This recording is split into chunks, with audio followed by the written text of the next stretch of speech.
आज पंडित दीनदयाल उपाध्याय यांची पुण्यतिथी आहे आणि या कार्यक्रमामध्ये पंतप्रधान नरेंद्र मोदी संबोधित करतायत। थेट जाऊयात या नवी दिल्लीतल्या कार्यक्रमात। दीनदयाल जी से जुड़े कार्यक्रमों में शामिल होने का, अपने विचार रखने का और अपने वरिष्ठ जनों से विचार सुनने का अवसर मिलता रहा है। यहां पर तो सभी लोग उस विचार परिवार के सदस्य हैं। दीनदयाल जी जिसके मुखिया की तरह, एक प्रेरणा की तरह अविरत रूप से हमें प्रेरणा देते रहे हैं। आप सबने दीनदयाल जी को पढ़ा भी है और उन्हीं के आदर्शों से अपने जीवन को गढ़ा भी है। और इसलिए आप सब उनके विचारों से, उनके समर्पण से भली भांति परिचित है। मेरा अनुभव है और आपने भी महसूस किया होगा कि हम जैसे जैसे दीनदयाल जी के बारे में सोचते हैं, बोलते हैं, सुनते हैं, उनके विचारों को पढ़ने का प्रयास करते हैं, हमें उनकी बातों में, उनके विचारों में हर बार एक नई ताजगी, नया दृष्टिकोण, एक नवीनता का अनुभव होता है। उनके विचार आज भी उतने ही प्रासंगिक है जितने तब थे और आने वाले समय में भी उतने ही आवश्यक रहेंगे जितने आज है। एकात्म मानव दर्शन का उनका विचार मानव मात्र के लिए था।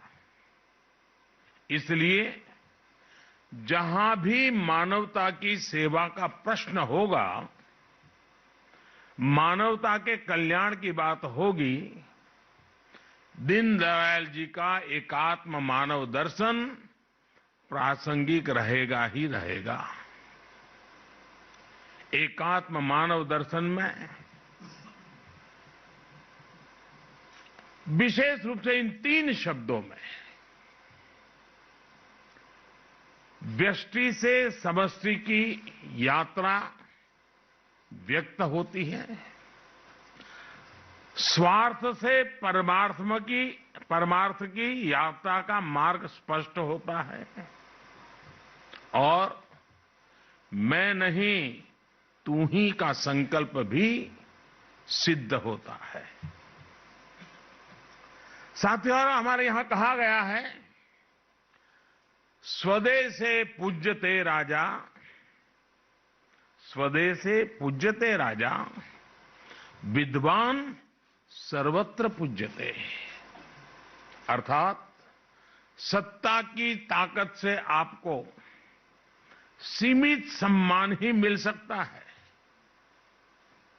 जहां सत्ता की ताकत प्रभावी होगी वहीं सम्मान मिलेगा, लेकिन विद्वान का सम्मान हर जगह होता है। दीनदयाल जी इस विचार के साक्षात जीता जागता उदाहरण है।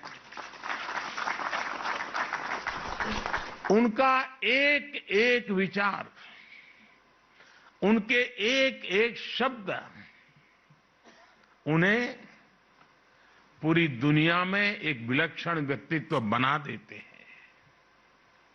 सामाजिक जीवन में एक नेता को कैसा होना चाहिए, भारत के लोकतंत्र और मूल्यों को कैसे जीना चाहिए, दीनदयाल जी इसके भी बहुत बड़ा उदाहरण है। एक और वो भारतीय राजनीति में एक नए विचार को लेकर आगे बढ़ रहे थे वहीं दूसरी ओर वो हर एक पार्टी, हर एक विचारधारा के नेताओं के साथ भी उतने ही सहज रहते थे। हर किसी से उनके आत्मीय संबंध थे। उन्होंने अपनी पॉलिटिकल डायरी लिखी थी, जिसमें नेहरू जी की सरकार की सुरक्षा के संबंध में, खाद्य नीतियों के संबंध में, कृषि नीति के संबंध में खुल करके तथ्यपरक आलोचना की थी। बहुत ही क्रिटिसाइज किया था।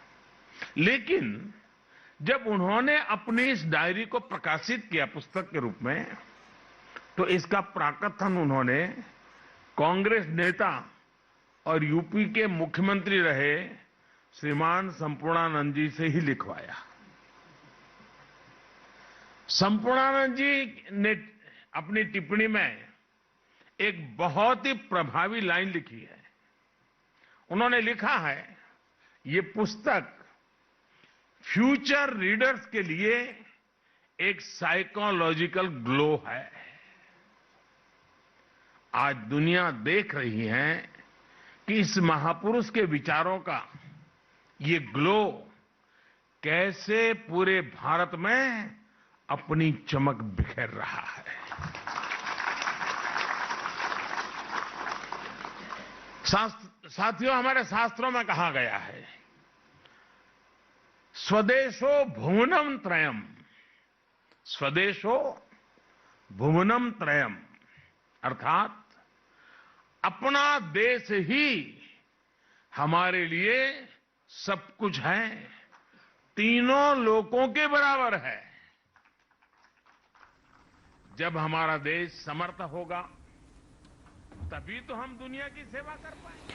आपण बघतोय की पंतप्रधान नरेंद्र मोदी आता दीनदयाळ उपाध्याय यांच्या पुण्यतिथीनिमित्तानं आयोजित कार्यक्रमात सध्या त्यांच्या आठवणी आणि त्यांच्या योगदानाबद्दल सध्या संवाद साधतायत आणि नवी दिल्लीमध्ये आंबेडकर इंटरनॅशनल